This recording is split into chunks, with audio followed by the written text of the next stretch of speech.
प्रणम्य शिरसा देवं गौरीपुत्रं विनायकं भक्तावासं स्मरे नित्यं आयुः कामार्थसिद्धये।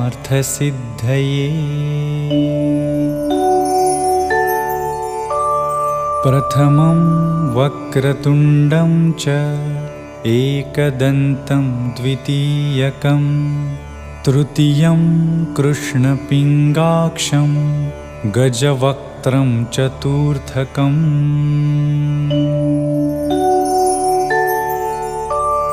लम्बोदरं पञ्चमं च षष्ठं विकटमेव च सप्तमं विघ्नराजेन्द्रं धूम्रवर्णं तथाष्टमम्।